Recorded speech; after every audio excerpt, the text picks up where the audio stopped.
No laugh. No laugh at all. Not even a smile at that. Because I'm looking something up.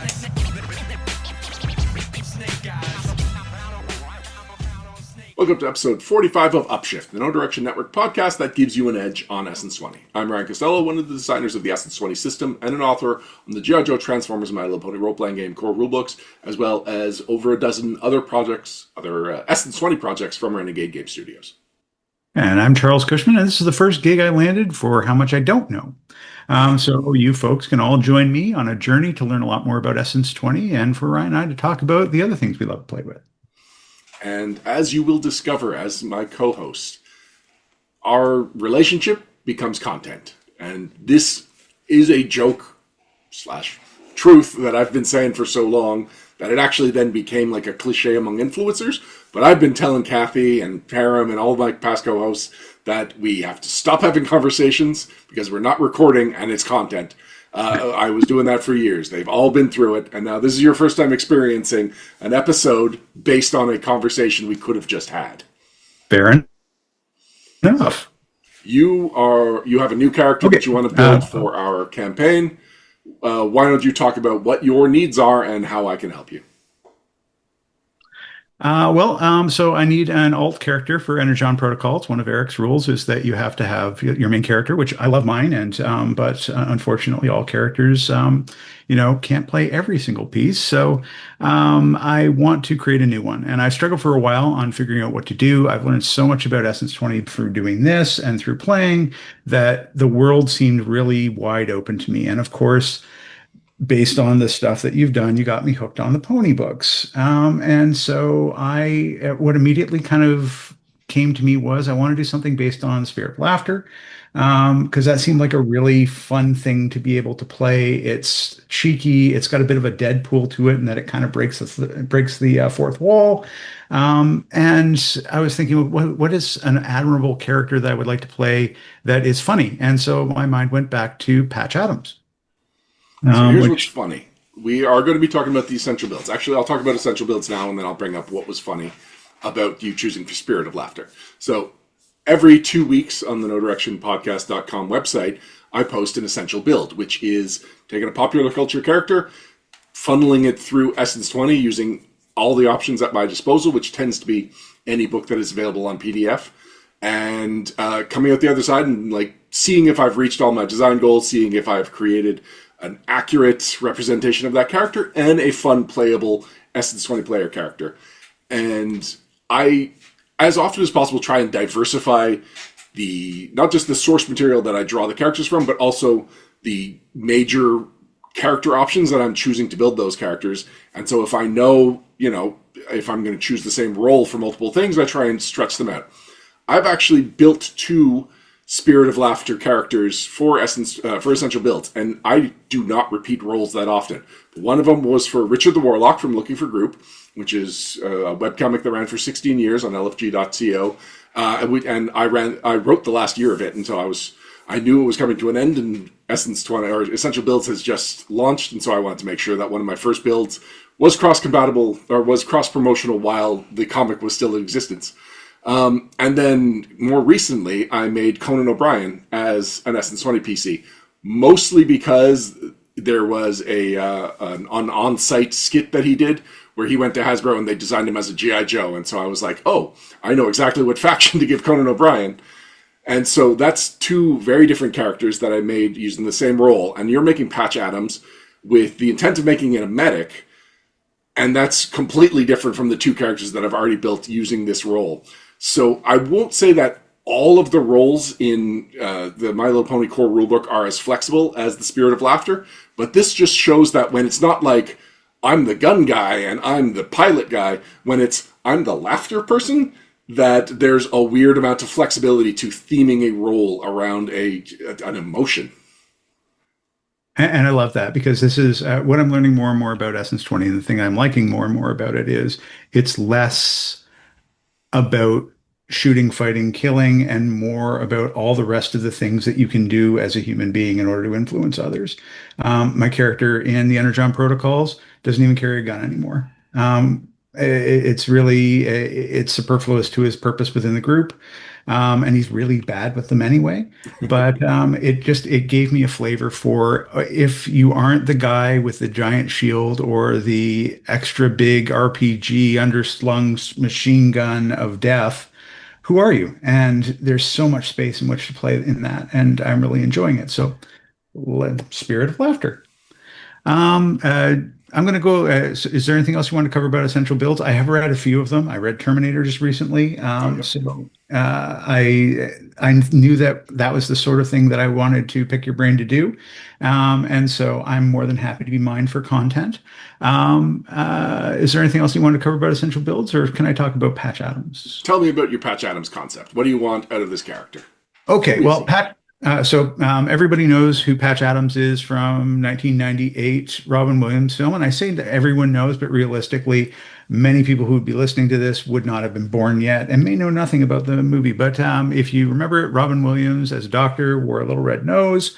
Hunter Doherty Patch Adams was a physician and patient advocate who really sort of broke up that doctors were dwar and could never laugh or smile or anything like that, and had no bedside manner. And so he worked and was an advocate for changing medical education to include empathy and communications, which are sadly were not anything that anyone cared about until kind of that era where they started to change it, and it made everything better about medicine. What I want out of this character is somebody similar who is uses humor and social skills to heal and support the team. Is trying to keep the tone light, but also is competently practicing medicine and recognizing the human aspect of injury, sickness, illness, and healing. And so my thought was laughter is the best medicine, but you should also use these antibiotics. What I'm looking for, and he's not a clown. The red nose confuses people. He's not a clown. Clowns are scary. Nobody likes clowns. Clowns are serial killers. It's all bad. But I do want to incorporate that humor factor into this character so that that is a role that it can play. It's not just making sure that your body doesn't go down, but also your spirit.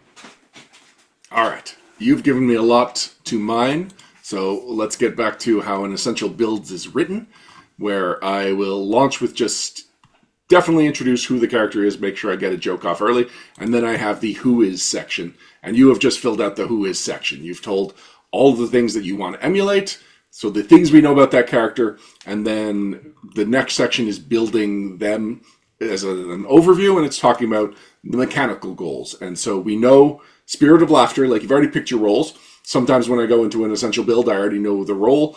Sometimes I explore as I'm writing it.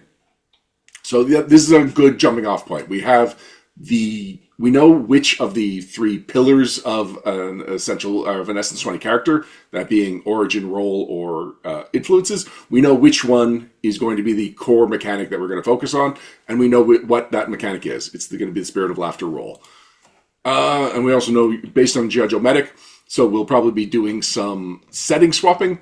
We'll talk about all of that as we go through the steps of building a character, which, whether I'm building an Essence 20 character or not, an Essential Builds character or not, I do the same steps. It's just that when I do an Essential Build, I do it for an audience.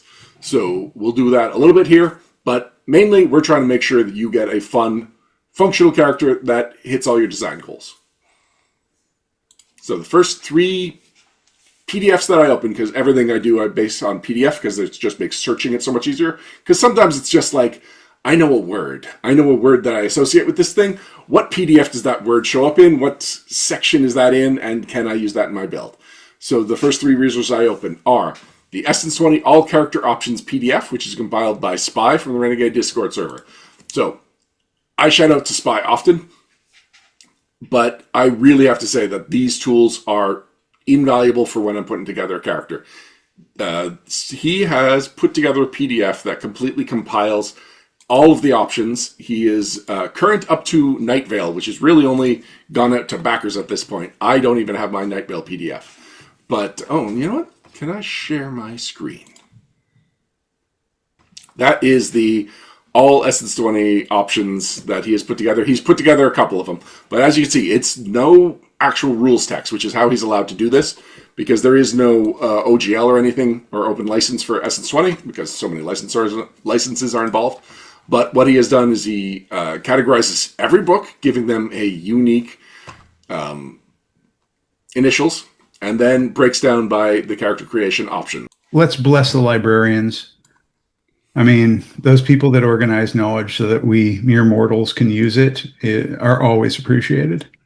Oh my goodness, this is a 132-page document, and it is just charts.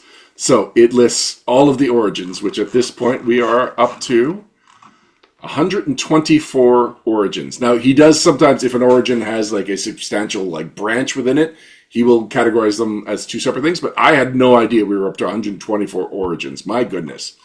He's got all of our factions listed, all of our roles, all of our focus options, like all of the influences are there. I had no idea how big this document had gotten. So yes, you can see how it's completely useful, because if I'm going at it like, I know this option exists, I don't know where to find it, I just search for it. Or if it's like, I have one influence and I know I want at least two, I usually want three. So let me go through all of the influences and see what just the name jumps out at me. So yeah, this is an incredible resource. And again, it makes my job so much easier when I am building a character. The second resource that I'm going to open is the Field Guide to Action and Adventure PDF. I actually already have that open right here. So this is sometimes called the crossover source book, and this is a real meta book. It breaks down the Essence 20 system and then tells you how to use all of the tools that were at your disposal at the time, which was a fraction of what's at your disposal now. But most of the new products have been built based on the framework that's established in the Field Guide to Action and Adventure, and so you can do crossover character creation.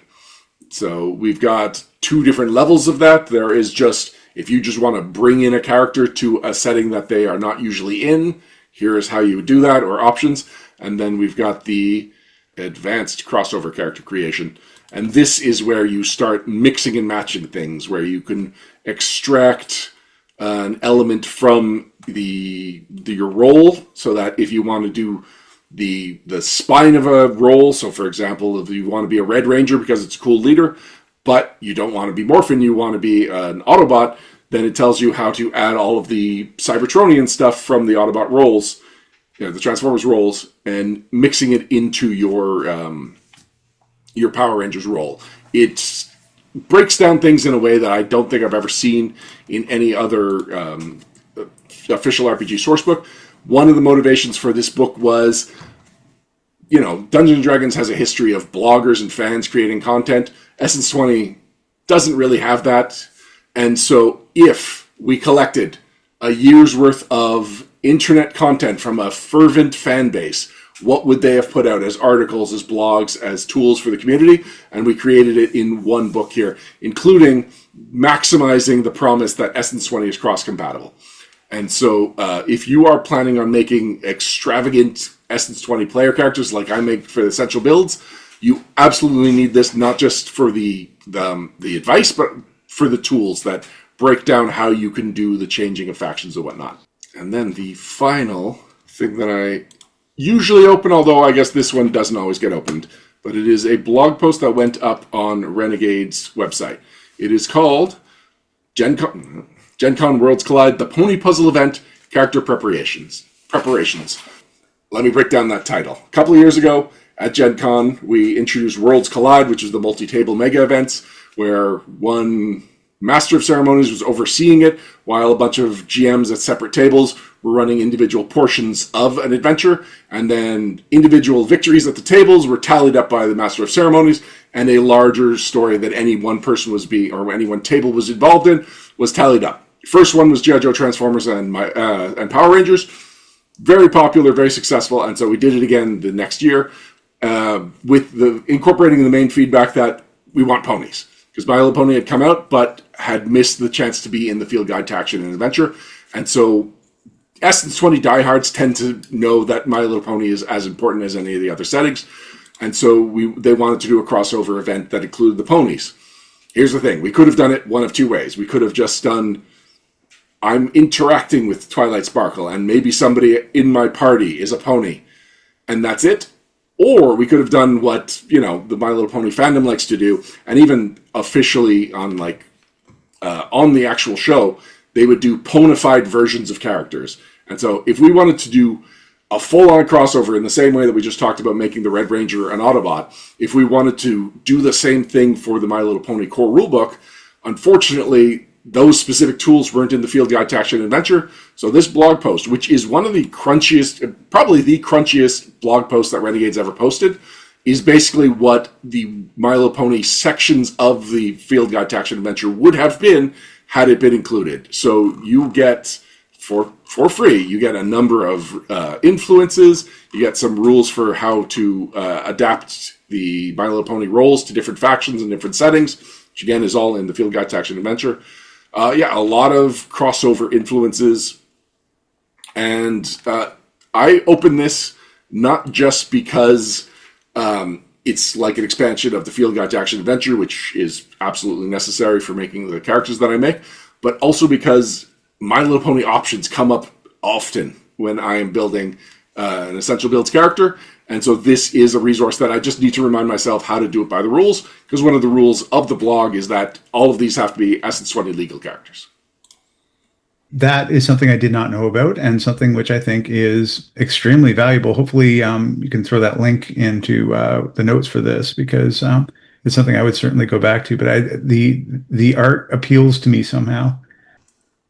So, every Essence 20 character has the three pillars of what makes them. There's other options that go into it, but the main thing you have to figure out is your role, your origin, and your influences. Now, depending on which core rulebook you're reading, they will give different orders for what you should do these, and some of them say you should do essence scores before deciding all of that stuff. I personally think essence scores should be one of the last things you do. I don't know why some of the core rulebooks suggest you do it so early, because you just don't have the context for who this character you're building is. So I like to usually start with either the origin or the role. And it's usually, once I've got my character concept, your character concept being Patch Adams, we know which of those two is going to have more thematic weight on the build. So in your case, it's absolutely going to be the Spirit of Laughter. So where would you like to go from here? Do you want to break down some of the Spirit of Laughter's role perks? 100%. I still don't know how we're going to build this person into a medic, but I think that the role perks are a good place to start, so that we know it's Spirit of Laughter. Let's start there. And also, I think that going essences first is a holdover from D&D, because you always used to have to roll your stats. You don't roll your stats in this. So it's the stats have to support the character rather than the stats defining what the character is. So I think that, it requires thinking about things a little bit differently if you want to create a character like this, rather than have your numbers drive what it is that you can be. That makes so much sense. And because some of your stats are procedurally generated through your character creation choices, that's why it doesn't make as much sense for Essence 20 to do that. But now I get why it was presented that way. All right, so when I'm approaching a new role and I'm considering it for a build, even though we are settled on this is definitely the role we're going for. But if we weren't, the first thing I would do would be check the 3 bullet points. Usually there's 2 or 3 descriptors of just breaking down the role. And instead of reading all the flavor text, I just read the headlines. So spreading cheer, good for the soul. Perfect. It shows that it's more than just laughter for laughter's sake or for the benefit of the person telling the joke. The good for the soul is exactly what you're looking for your Patch Adams build. So just knowing that, that's reinforced that you have made the absolute best choice for your character concept. So then we get into something that separates My Little Pony roles from all of the other roles, or virtually all of the other roles, and that is how the Essence 20, how your essence progressions, how your essences progress. There we go. So every other role, except for a couple of exceptions, break down exactly which one you are good at, whether you are a strong role, a speed-based role, a smarts-based role, or a social-based role. In My Little Pony, there's a lot more flexibility because, again, it's not about your how you contribute to combat or whatever, or like the way you're defined is so much more malleable that we wanted that same flexibility for character creation. So instead, you've got your diamond essence score progression, your gold, your silver, and your bronze. And these progress in the same rate as any other role, but you get to customize your character. And I've even seen some people on the Discord say they just carry that over to all roles. So the reason that we have the progression set in the other games is to kind of escort you into what this role is supposed to be good at. And then, it's a way for the designers and the players to work together towards building your first character. But I can absolutely see, like, there's no reason not to do that once you've got a few characters under your belt and you know how to build an Essence 20 character. So, and especially, you've got a lot of flexibility with the 12 free Essence points that you can apply when you're applying your Essence score. So really, right from the start, you can customize the character the way you want to be. This is just one more level of customization. Probably one of the few times where there's a step up in complexity in My Little Pony. But again, we couldn't quite, well, with Laughter, we definitely would have gone like diamond for social. But for the most part, it would be harder to nail down, like, is generosity a strong role, etc. After that, every role has 3 first level perks. Every My Little Pony role, that is, has 3 little My Little Pony perks that they share, and then one that is unique to the role. So one of them is a talent for blank, in this case, a talent for laughter, which says, and I'm not going to go too specific in the role, in the mechanics, because we don't want, we want people to actually buy these things, and we don't technically have the right to share all the mechanics in our... Nor do we have the time. Thank you, you're right. These are considered your faction perks. Friendship Circle, the health bonus is gained at 5th, 10th, 15th, and 20th level. Stunning perks, Roll is Magic, Talent for Magic, Pillar of Magic, and Princess of Magic. So you will be losing your Talent for Laughter, your Laughter is Magic, and your Friendship Circle. It's a hefty loss, but it does mean that instead you gain your G.I. Joe faction and setting, and so you are going to be much more combat capable. If you do not want to specifically be a Joe, there's a lot of other faction options. I know that you want the G.I. Joe setting, I believe, which means swapping out certain of these, and then the other ones you would swap out would be specific to your faction. You would probably want to look at the generic factions at the back of Intercontinental Adventures, which is Factions and Actions Volume 2, and you've got things like the Freedom Fighters, which lets you like customize your faction to your liking. All right, so you would write down the things that are on your chart, but we also would go through it and just highlight any of the things that are specific to what you're going for your build. And in the case of the Spirit of Laughter, we're talking about your laugh tactics. So at 2nd level and a whole bunch of levels after that, you get a laugh tactic, which lets you customize your role even further. And you get to choose these in any order. And one of them I'm going to highlight is called the Best Medicine. You can use Performance skill in place of Science skill to heal damage. That's right, Abigail just activated a unicorn in the other room. So that's something. What do you think? I'd imagine that because you're doing Patch Adams, you'd still want Science skill, because he was a smart guy and they made a point of that in the movie. But if you do this, that means you can max out Performance and more or less ignore your Science skill. And it'll just mean that you could both do comedy for non-healing purposes, and you can specifically be rolling Performance, even with a specialization in comedy, for healing. How does that sound to you? That sounds great. Yeah, I have a specialization in comedy, comedic medicine. Now, I just like the idea of comedy being the piece that I can use for it. So, all right. The only other there's a lot of these laugh tactics that could apply, but the only other one that I think you should take a closer look at is universal language. You can use your laugh tactic abilities on creatures who don't understand your language. So the role language plays in Essence 20 has always been a little bit fiddly, because it can either be everything or nothing, depending on whether you're running it like, say, the G.I. Joe comic, where like a language barrier played a part in certain plots, or whether you're doing it more like the G.I. Joe animated series, where everybody speaks English. So if you foresee going on adventures where a language barrier is important, then your laugh tactics will be either penalized, or you just won't be able to do it unless you have that language. This lets you not worry about language at all. Very important because in the Energon Protocol setting, there's people from other galaxies. It's true. And so it is important for me to be able to talk to those people. As well, there's a big component of the United Nations and a bunch of other different pieces, foreign countries. So all of that stuff suggests that that would be important to me. Excellent. I guess we should also talk about cheer. This is a core mechanic for this role, and you gain your cheer points as you level up. You start with a pool of two. At first level, you gain a pool of cheer points. They can be used to reroll failed performance checks, and as you level up, you gain more abilities to use your cheer points.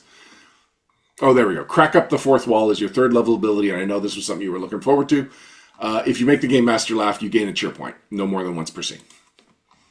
You can time these cheer points so that in a clutch situation where you definitely need to get a laugh or you definitely need to heal somebody, you know when to use them. All right, Excellent. so that covers the thing we knew going into it, and that is your role. So that then gives us our origin. A lot of the time when I'm building a character and I don't have a firm or, setting based, like a source material based reason to take a specific origin, like one of the G.I. Joe ones, which are obviously based on military training, I will usually lean into the Power Rangers because a lot of their origins are themed a lot more like influences from the other games. In that it's your attitude, it's the thing that got your attention on the Morphin Grid, and so it allows you to just be fully Class Clown, I believe, is one of them. And so if you want to double down on the comedic is what it's called. If you want to double down on that part of the character, then you can do it. If you want to do something like Civilian, which shows how Patch Adams was an outsider and he just kind of showed up with far less medical training than anybody else, that's the way to go. I also know he starts the movie in in an institution, right? He's institutionalized, and then he voluntarily leaves. So we could do something like the tragic backstory, the tragic origin. So Well, these. we have some flexibility there because it doesn't have to be Patch Adams himself. Oh, okay. There are aspects of but he is the model type character, person who uses empathy, laughter in order to heal. So if there is an origin that works better for somebody who is a military medic, because he is a trained military medic, but just focuses on that aspect of, trench side manner, as opposed to bedside manner. So the idea is that he uses that piece as the way that he does healing. But we can be a little bit more flexible to it because he is a military person. He will be coming from the military. All right, then let me throw out a couple of different options for you. You've got student and teacher, which, depending on what path their career took before they became a medical officer, those are always applicable. There is scientist, which is just straight up, you were a scientist before, now you are a combat medic. It's like the most straight route that you can take. And similarly, there is the first responder, which is also from G.I. Joe. So those are the ones if you want to do a straightforward, a logical progression, but mixing up an unexpected origin with your role is also a nice way of broadening your character and adding a little depth to who they are. So if you wanted to, I doubt you want to be an android.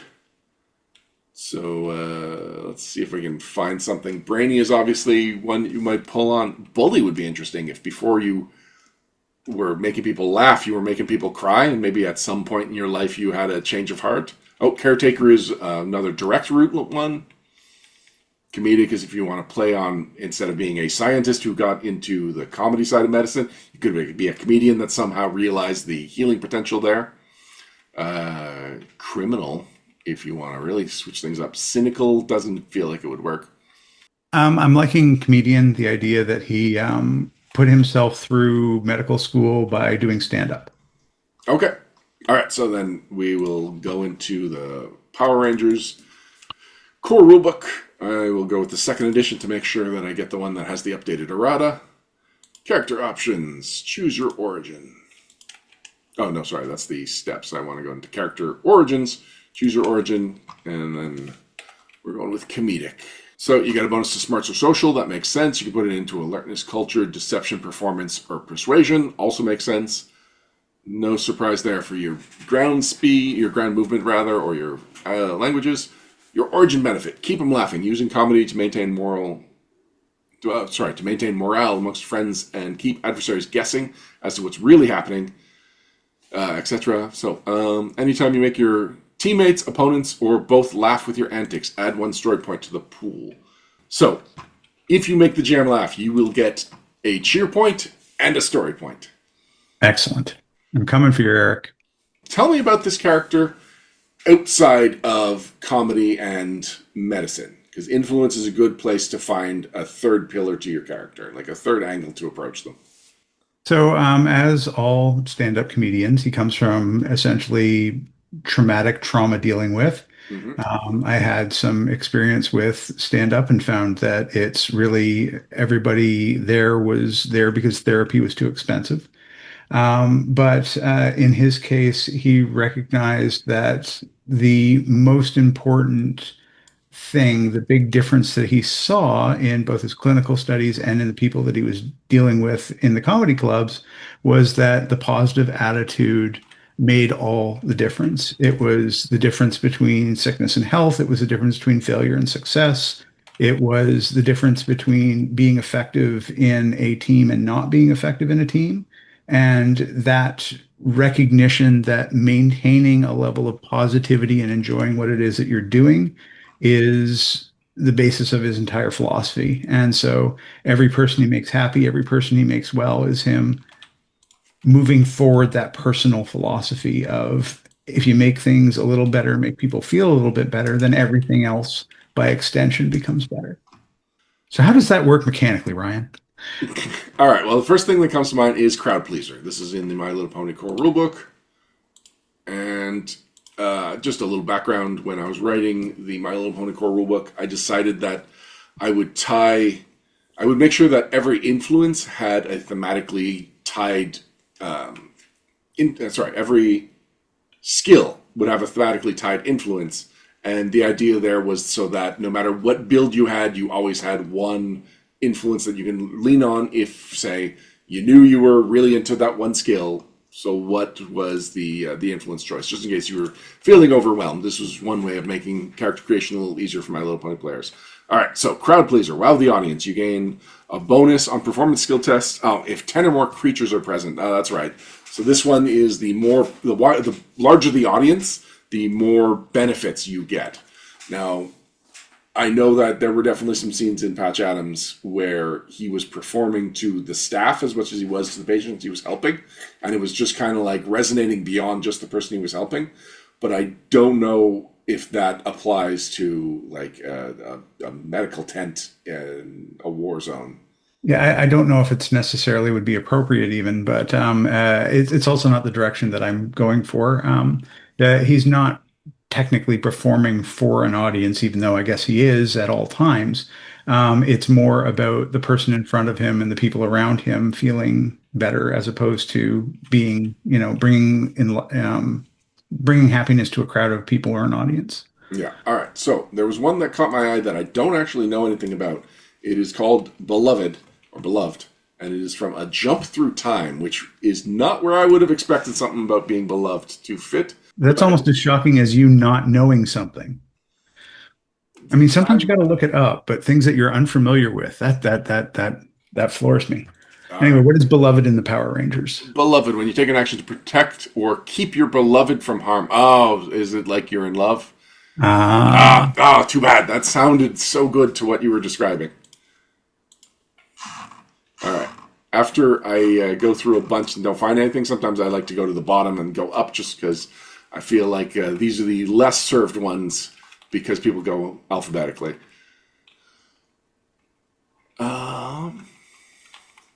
Survivor doesn't really apply.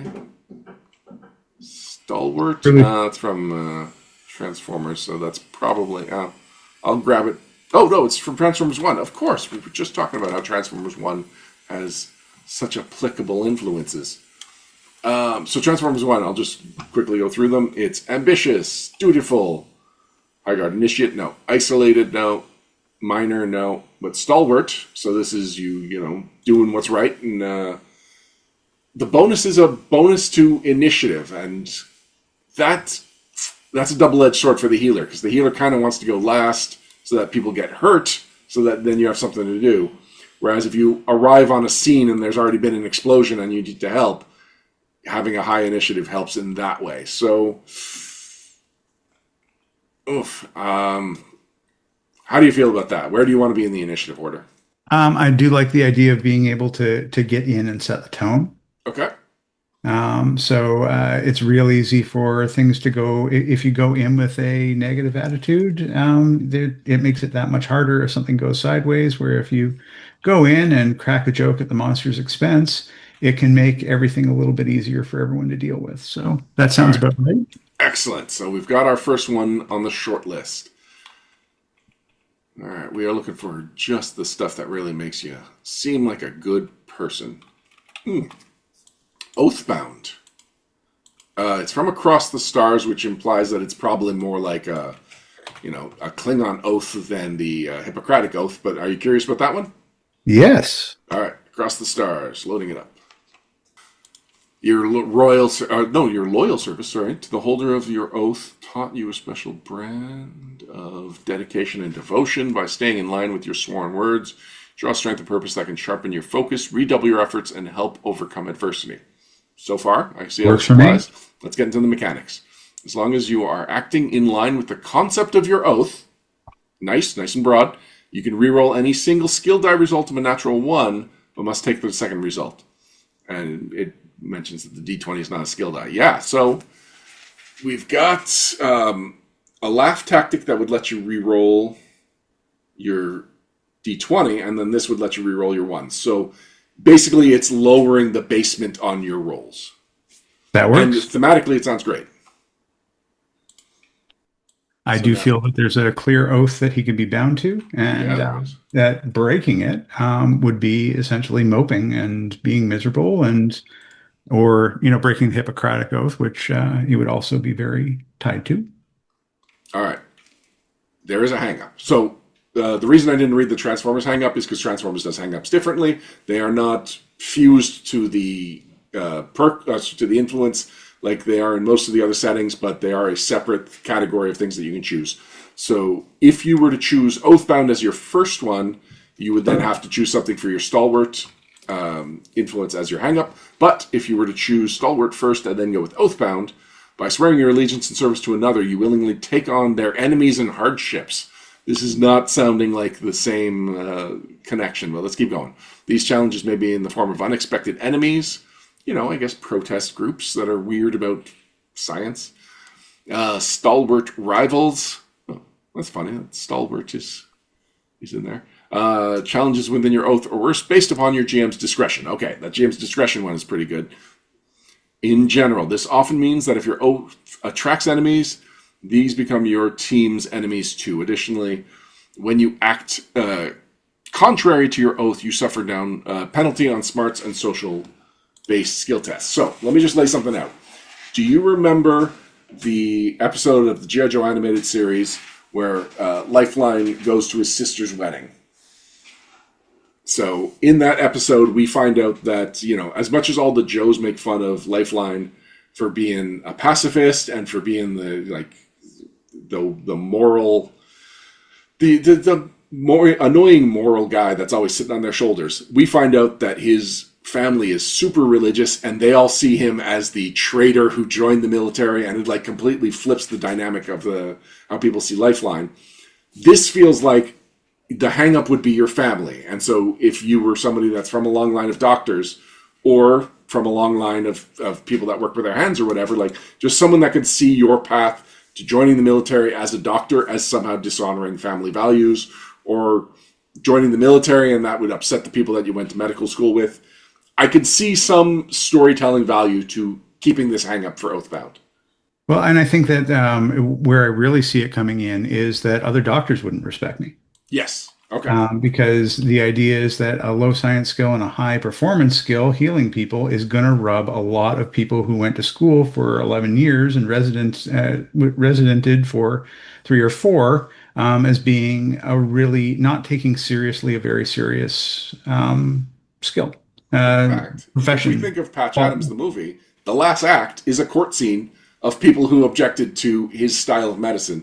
So again, we've actually got like source material reference that shows how this applies. I think Oathbound is a great second influence for your character.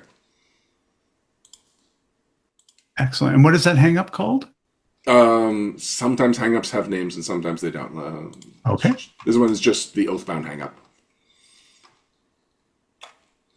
All right. Do we want a third influence or do we want to consider a third influence? Let's look at the clock. Um, let's consider a third influence. All right. Morale booster. That's from Enigma of Combination, the Transformers one. It is. It's weird that it's in there. I have looked over Enigma of Combination for several builds and realized that almost everything in there really is tied specifically to being some kind of combiner, except for the morale booster influence.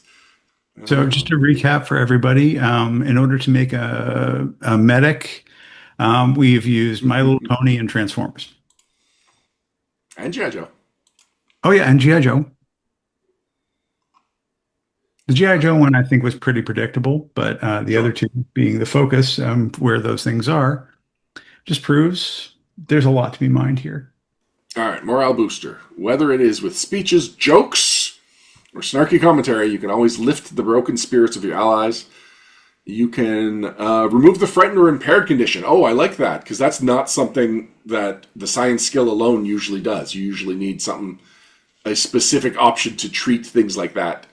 And yeah, that's... I strongly suggest you take the morale booster influence from Enigma of Combination. Sorry, what was it? Remove frightened or what?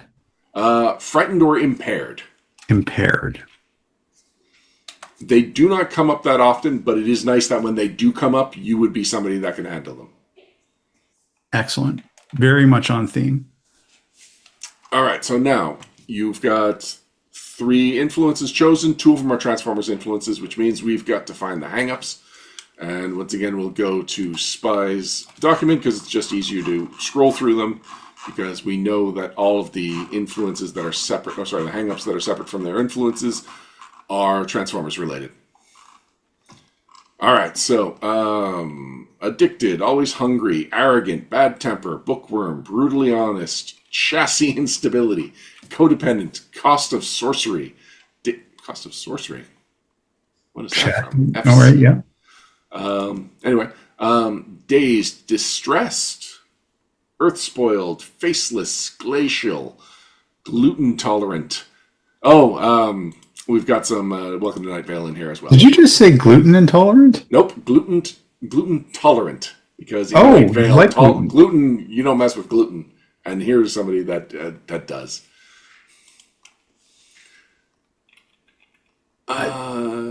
Impulsive, interloper, jittery, loudmouth.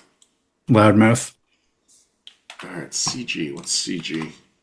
CG. Oh, is Welcome to Night Vale Citizens Guide. I do not have access to that, so we'll just put that here, and we'll just say this probably applies. And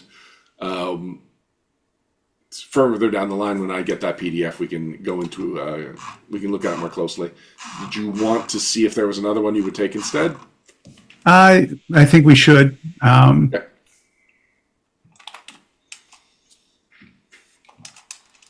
All right, going back to page, whatever page the hangups are on.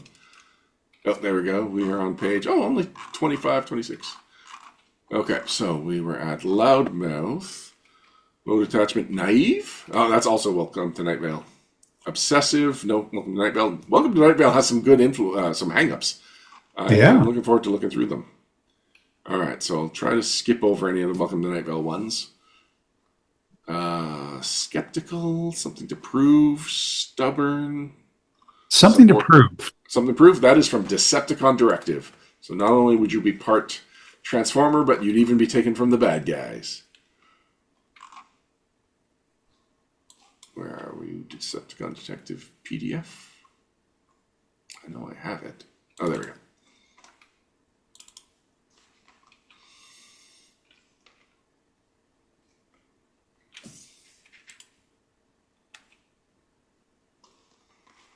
Something to prove. You will do anything you can to gain favor in your commander's eyes. Suffer a penalty after fumbling in their line of sight. There's enough wiggle room in that I think you can apply it. No? What No, if it's it's in not. It God's doesn't feel eyes? right.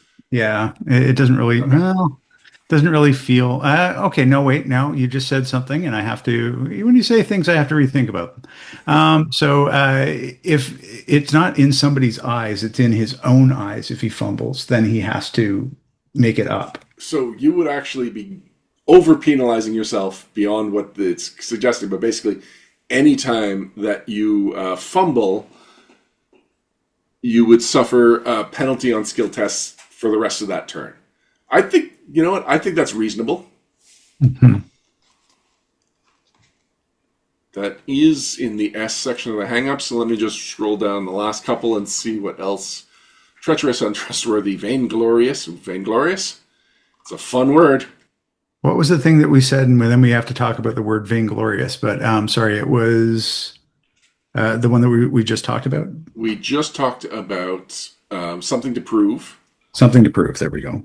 There's also whimsical. How did I miss that? So whimsical is in the core rulebook. Let me see if I can. There we go. No, I have not opened the Transformers core rulebook yet. Give me a second.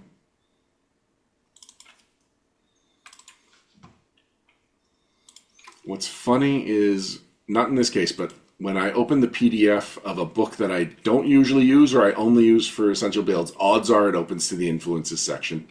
Hmm. All right. Whimsical. So you don't have anything serious. You don't take anything seriously and like to focus on lighthearted fun and playing tricks on your friends. Whenever you take an infiltration skill test that is not just for fun, you are penalized. That doesn't That really. is weirdly specific, and also I think could cost you if it would basically mean if you don't put anything into infiltration, you are auto failing Yeah, unless it it's just for doesn't fun. feel Yeah. doesn't feel right. Okay. Whimsical is less. This is laughter with a purpose, not laughter Yeah. for no purpose. Yeah. All right. So we are looking for loudmouth, or looking at loudmouth, depending on what it is, or something to prove. I'm comfortable with something to prove, Okay. and I have the Oathbound hang up. Yep. So those two work. All right. So then that brings us to your essence scores. So the way I handle the essence scores is the same way I handle designing threats for professional projects that I'm on. I have through a combination of just trial and error in a spreadsheet, and eventually, when I realized that this was a powerful tool that had reached the limits of what I was capable of, I brought in Justin Franklin, who is one of the people responsible for the Essence 20 Foundry modules. Hmm. And I asked him to just like add some if-thens to it, and so there is now a like highly functional threat creation spreadsheet that is given out to all people when they get an assignment for Renegade for Essence 20. Like this has just become part of the standard Essence 20 kit. And I have my copy that I am allowed to share with you, and I have shared on the Renegade Discord. And I will, I was going to say I will link to in the show notes, but I'm worried about giving unfettered access to a Google Doc. So, It's probably not best to do that, yeah. but it is. There's a healthy set of threat creation rules that are available in PDF form, and Oh no, having the this isn't tool. rules. This is like, oh, I think you should have 4 brawn, and then over on the side it'll be brawn plus Oh, D8, and then you mess around and it'll also say like, so now your total strength is 4 because you just put 4 in brawn, and your starting character has 16 skill points to invest. You've invested 4, and like it auto calculates all over the place. all right. So anyone who wants to turn that into a web page or an app, please leave a note in the comments, and we can work with you to try and make it into a resource for all. But yeah, Google Notes shared among many people. Well, it's like a secret. It becomes worthless. So. Mm-hmm. But then, I mean, like we can look at general perks for the future of your character. Oh, actually, you're doing level 10, so Mhm. there are a lot of general perks. Do you want to have any combat capability as this medic? It is least important among if there are effectiveness, ability to support others, survivability, combat. All right. I just realized one influence we probably could have looked at was green shirt, which lets you give double bonuses when you're lending assistance. But I like what we I like have. the influences you picked. Yeah. All right. Oh man, there are so many general perks. I don't think I can skim this to find the good ones. Oh, there is what is that? EMT? No, not EMT. Is it EMT?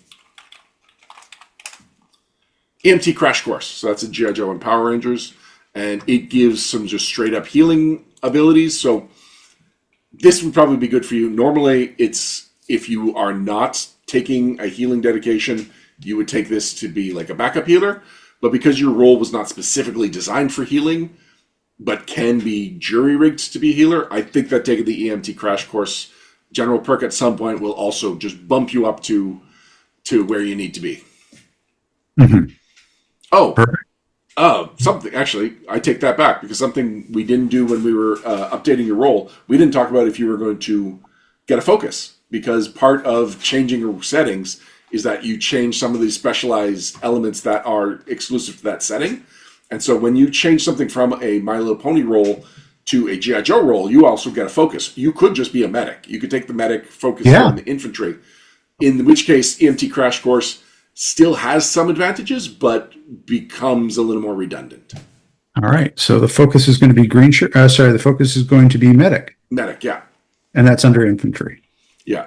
The alternative you might want to look at if you're looking for something, just another option would be expert from the technician or the scientist from Transformers. Oh, but you're not changing to the Transformers setting. You're changing to G.I. Joe, so you wouldn't be able to qualify for that. I'm So yeah. comfortable with medic infantry. That gives me that gives definitely what I'm going for in the character. All right, I'm going to raise a white flag when it comes to looking through all the general perks. I recommend that you gain a copy of this PDF, which Spy regularly updates and posts to the Renegade Discord server, and posts it in the channel is called Essence 20 System, and then the specific section of that is called E20-chat. And if you look at the pinned ones, usually whenever Spy posts an update, a moderator will pin it to the top. Okay, I can certainly do that. Of the ones that you've written or that are special to you, can you think of any that might occur to you there? Because I don't need to look at it doesn't have to be completely optimized. I don't need to look at everything that everybody has. Off the top of your head, among the stuff that you've written or you like, does even one pop to mind? Yeah, there's one in Cobra Codex, and it'll just take me 2 minutes to look that up, which I know might be a surprise. Oh, you got it right there. Yes. So the race is on. Can you get to the general perks before I can with my PDF? General perks, I'm there. Let's see. I forget what it's called, so that doesn't help. Field test X? No. Matured is something that's always good because you get to ignore a hang up. So if you ever get tired of a hang up, you can just take matured and you get rid of it. But well, what is the one I'm thinking of? I'm looking at them now too. For one thing for Create another. chaos. No, create chaos is very specific. Well, actually, you know what? It might apply to you. So when your allies are called on to make skill tests, you can choose to fail the skill test and instead roll a skill of your choice. If your chosen skill beats the diff of the skill test you were called on to make, all your allies gain an edge. So yeah, you know what? Like everyone needs to climb up that ladder, and you just start doing some wacky cartwheels or juggling and stuff, and go into your stand-up routine to remind people of what you're doing and what this is all about. I know those are some weird examples, but yeah, create chaos might be good for this build. But It's not actually chaos. That's sort of mini chaos. okay, well, it didn't say create large amounts of chaos. True. All right. I don't think we have to go into most of the details. I will most likely give this for you to post once it's we worked out the details and everything like that. Give it to you to post on the blog. And instead of writing out all the things, you can just like link to this once it's posted. But yeah, it's been an excellent. This has been a fantastic experience of just watching how you create characters and all the resources that are out there that you wouldn't necessarily find just by looking on your bookshelf. Um, because I really do think that we've captured what I was looking for here. Yeah. It's not. It is someone who has to fit in with a military setting. I think it does. It has medic infantry. And it has a bunch of different abilities that are there to keep things light, that, having a positive attitude has mechanical backup to it improving everybody around you's experience. And that's really what I was going for. So thank you, Ryan. Excellent. So one thing I will just give a shout out to the system, and I don't even know how intentional this was, but I do like that the parameters of each option change based on your setting. And so, like your origin in G.I. Joe, it really is strictly your training that got you there or your tragic backstory. Whereas in Power Rangers, it can be a lot broader. And so, a lot of the times, if I'm making a kookier character, a good Power Rangers origin that is so specific can work it out. Like when I made a time traveling King Arthur as a pre-gen for one of the Gen Con events, the pony puzzle. And so I took Time Displaced, which is an origin for Power Rangers. It has nothing to do with being a knight, but by taking other options that are combat focused, that covered being a knight or a leader or whatever direction I took that build. And same thing, influences, like I've said, Transformers gets really technical with its influences. And so if you're building a Transformers character and it's like, I just want like to explore his attitude, like if you were making Beachcomber, then there's definitely influences in the other systems that you can explore to see if you can do more of an attitude-based one.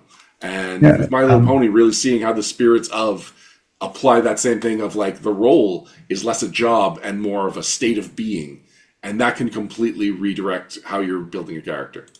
And my character classified in the one that we were talking about is basically entirely originated out of the agency influence.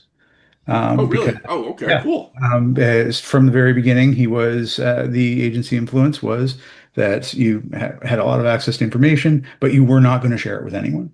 And so that was the character's origin and how it was played at the beginning. Obviously, a lot has gone on since then, but that's how one of those things can kind of stick in the mind, and then you can create the character from anywhere. Because in essence, 20, anything can be the start of the character, not just what the dice came up with. Hmm. And so it's really good to be able, you got to wrap your head around that. Because if you've been role playing for so long where the stats define who you are rather than you define the stats to back up who you are, it's a little get used to. But yeah, for two characters now, I really do feel that. I feel that Spirit of Laughter is the basis of this character, and then everything else was kind of built around that mechanically. So very happy to have it. You know what, Charles? You've talked about how I've given you greater insight into Essence 20, but I think what you just said gave me greater insight into Essence 20, and that you are defining your character stats and that defines who your character is. That is something I never really fully appreciated until you said that. So let's talk about some shoutouts. We're going to start with some of the essential builds. Just if people want to get an idea of some of the characters that I have built, you asked me to pick some of my favorites.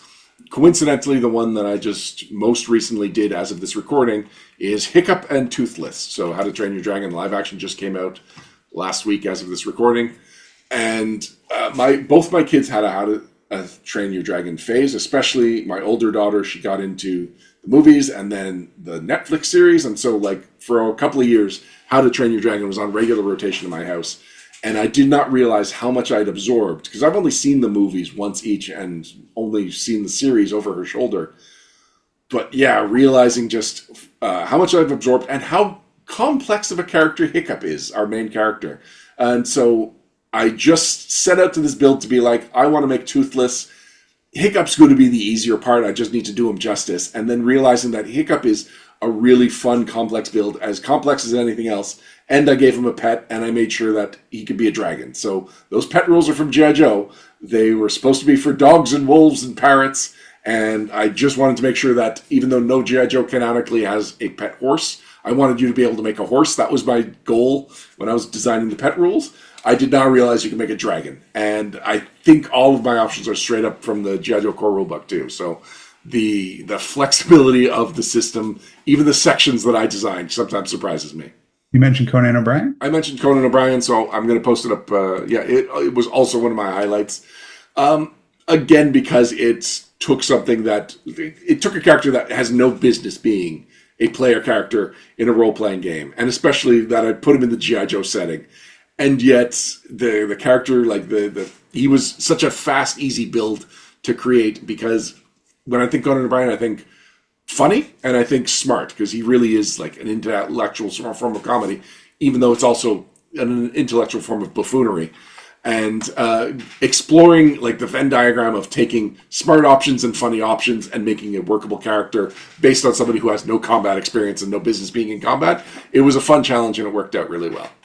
I feel like that would be the mail away. That would be the mail away figure. It should have been, but no, instead there's only just the one Conan O'Brien action figure that is probably in some vault somewhere in his mansion. Squirrel Girl. So like I said, I like to mix up the source material, but I have tapped into Marvel more often than any other one source for my builds.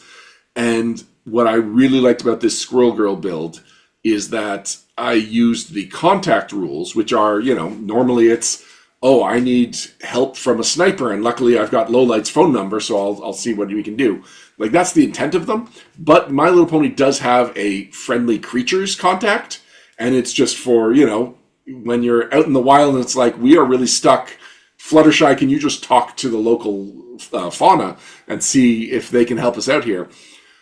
But I managed to take that and turn it into Squirrel Girl's just army of utility and combat squirrels.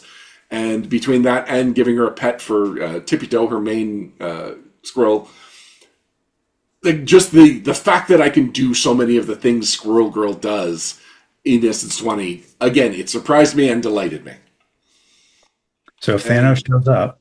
Finally, Super Dinosaur. Super Dinosaur is a guilty pleasure of mine. Often when I'm asked what I would like Renegade to get a license for to do as an Essence 20 product, I do a lot of the obvious ones, but I also say Super Dinosaur. Super Dinosaur was a Robert Kirkman book where he basically was trying to prove that he could do a 1980s style kids thing. So a dinosaur was cloned with the intelligence of a teenager and was given a mech suit to make up for the tiny arms. Oh wait, hold on.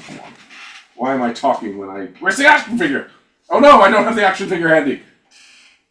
Charles, I feel like I failed Super Dinosaur because he's usually right there. Where is he? I'm sure Super Dinosaur would understand. I don't understand. Pat you on the shoulder with his tiny robotic arms. I think no, they're giant. He's got these giant ape-like beefy arms. So yeah, it's basically if Iron Man was a T-Rex and only wore half a suit. And it was just fun to mix and match some of the Transformers options with some of the My Little Pony options again, and just create just an absolute monstrosity that could be its own setting for an Essence 20 source book. Love it. So I suppose I should, since we're talking about this character and where it plays, I want to throw out a shout out to Aaron's G.I. Joe Headcast. And one of the shows on it, the Energon Protocols with Eric Smith. Eric is our GM, and you can hear Ryan and I play the game. And eventually, because they are time delayed, you'll be able to hear me play Patches. I'm looking forward to seeing how this character evolves, and I especially looking forward to if you find some new direction to take it beyond what we said, and you just take this as a jumping off point and redirect it. So, I am looking forward to playing with your character, seeing how it is at the table. I make so many of these essential builds, and I rarely get to see them in play. So, I am looking forward to this. Well, until next time, I am Ryan Costello. No, sorry, call to action. If you want more great gaming content, you got to go to NoDirectionPodcast.com. Thanks to our patrons. You can go to patreon.com/NoDirection. Thank you to Wordburglar for the use of Letters from Snake Eyes Part 4. Find out more at wordburglar.com. Until next time, I'm Ryan Costello. And I'm Charles Cushman. And this has been Upshift.